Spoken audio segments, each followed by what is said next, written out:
This is Lisa from Mobile Tech Review, and we're going to talk about laptops from Photoshop and Lightroom for you photographer types out there. There's a lot of articles on the web that are absolutely terrible. I mean, ones that are telling you to buy a big old Alienware to edit photos. This doesn't make sense. So we're going to save you some weight in your backpack, hundreds of dollars hopefully, and a little bit of time, so you'll know what kind of machine you should actually look for. Now, obviously, what I'm suggesting here, there's going to be a range of sizes and a range of prices, and it's also going to depend on whether you're a hobbyist, which a lot of people are doing their photography, or if you're a professional. If you're a professional, you're probably going to want to spend more money. You're going to want a bigger display, a more powerful laptop in general, because you're doing it for 40 hours or more a week.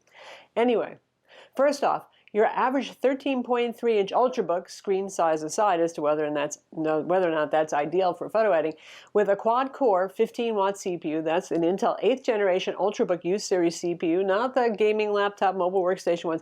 With Intel integrated graphics is perfectly fine for Photoshop these days and for Lightroom as well.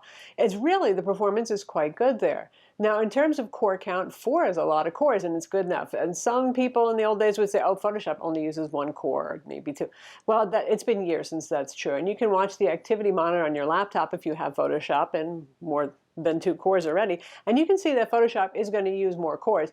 It tops off around 4. So those 6-core laptops that are coming out, law of diminishing returns there. But anyway, 4 is sufficient enough. It's really about the clock speed. And today's Ultrabook CPUs can spend a lot of time in turbo boost mode, which means keeping performance high. When it comes to dedicated graphics, for video editing, that's a thing. For photo editing, less so. Yeah, you will get a performance boost, certainly for certain filters and some operations, but we're talking you're saving 1 second on an operation, or a tenth of a second. Compare that tenth of a second of your life to spending $500 more to get rid of that tenth of a second. And unless you're a professional who is doing this 1,000 times a week, it's probably not going to be worth it. Now, if you do want to spend a little money and throw in some dedicated graphics, like I said, especially if you use heavy filters like, Nik photo filters, I think the big old filters are less of a thing now. People are more often buying presets, though. You will see a bit faster performance there.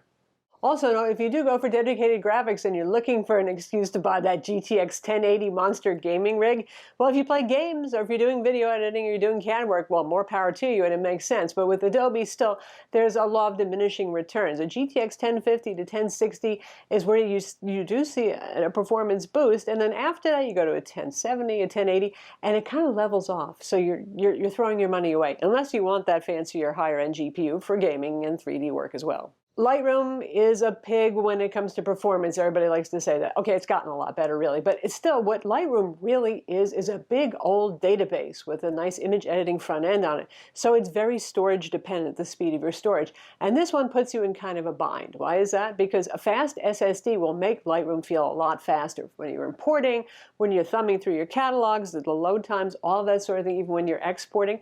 But the problem is big SSDs are very expensive. So, you can get an Ultrabook these days for $750 that has a 256 gig SSD, but you're going to run out of space really quick. So you're going to end up using external 2.5-inch spinning hard drives. That's what I do, because in the end, the expensive super fast SSDs is just too much internally.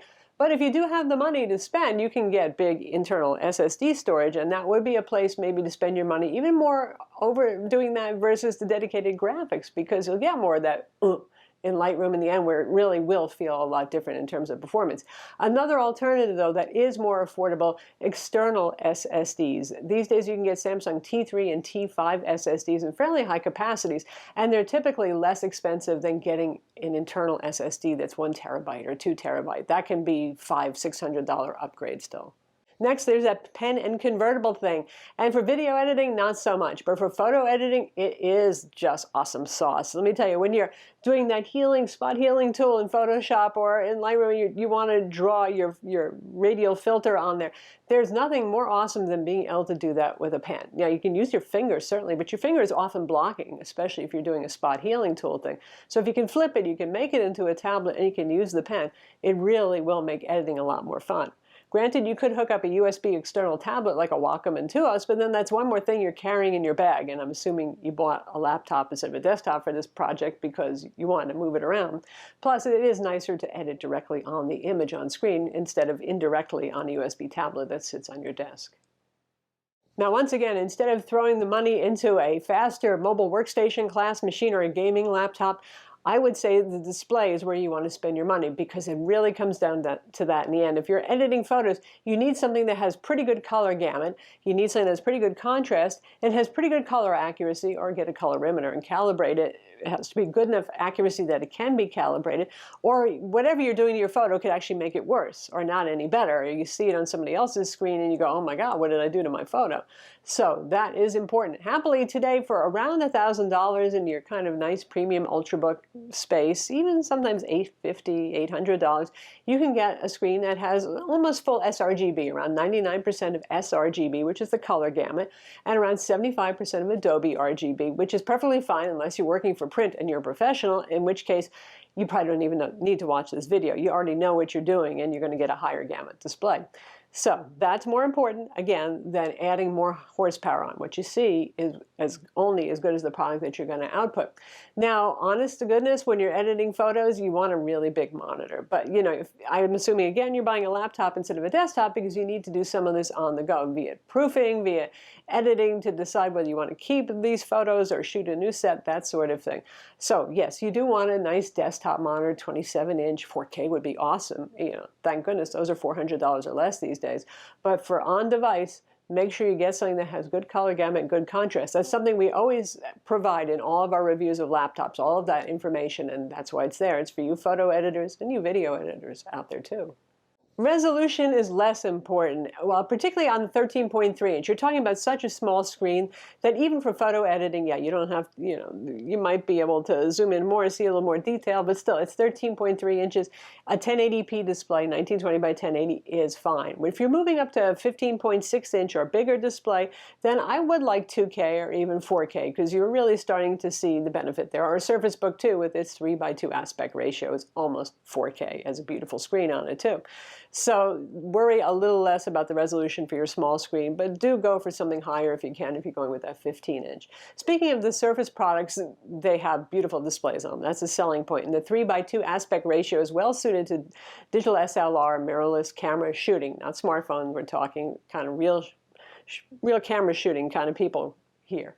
Because usually most of us do shoot in 3:2 aspect ratio. So you've got a perfect full screen proofing machine going on right there.